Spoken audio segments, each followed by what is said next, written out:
Assalomu alaykum. Bizda hozir mana davlat xaridlari bo'yicha ochiqlik muloqot tadbirimizda Akbarov Rahmatjon Yo'ldashevich akamiz qatnashyaptilar.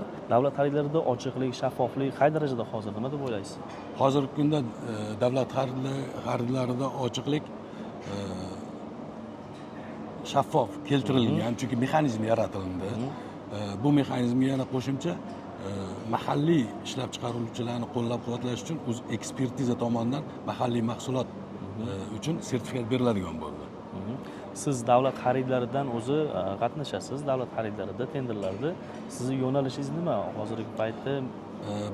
Men mebel va yog'och sozlik sanoati uyushmasi raisiman. Mebel yo'nalishi, mebel sanoati bizniki.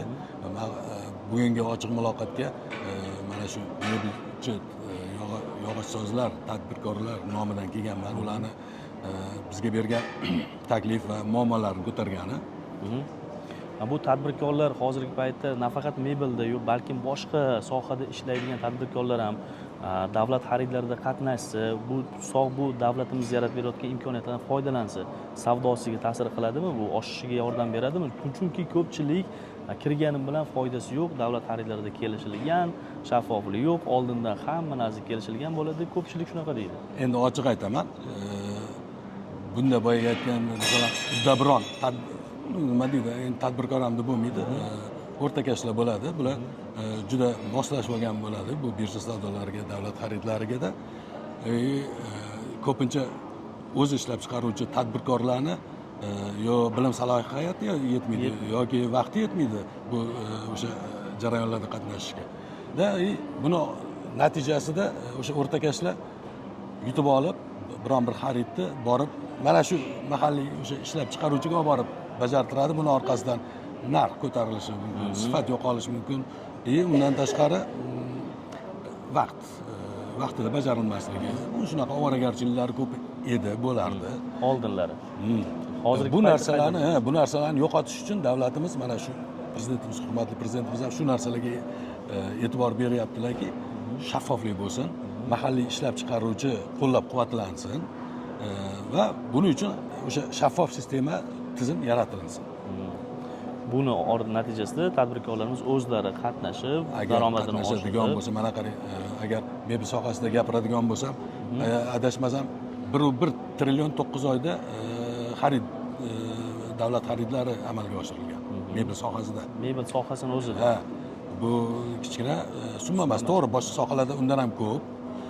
Lekin agar bizni o'sha ishlab chiqaruvchilarimiz mana shaffoflikni orqasidan ko'proq qatnashadigan bo'lsa, bu raqamlar yanada oshadi. Davlat xaridlari orqali o'zini savdosini yanada oshirish ehtimoli bor. Yana bir narsasi bor. Hurmatli prezidentimiz yaqinda chiqqan qarorlar bor. Mebelsozlikni yanada rivojlantirish bo'yicha 193-qaror 27-mayda chiqqan. Bu qaror bo'yicha bizning sohamiz vakillariga o'sha o'z ekspertiza tomonidan beriladigan mahalliy mahsulot sertifikati tekin qilingan.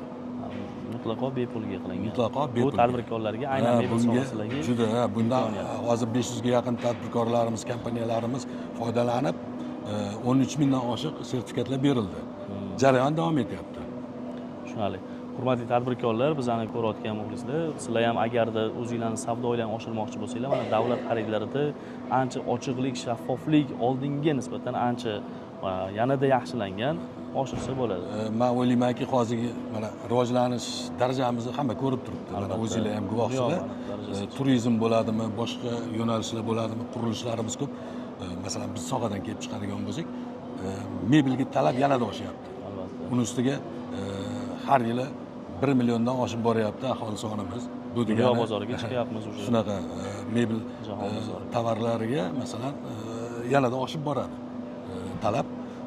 O'shaning uchun bu xaridlarda, bu e-commercelarda masalan qatnashib, biz tadbirkorlar faqat yutadi. Buning natijasida ularni o'sha iqtisodiy ko'rsatkichlari ham ko'tariladi. Rahmat sizga, ajratgan vaqtingiz uchun. Sog' bo'ling, salomat bo'ling. Sog' bo'ling.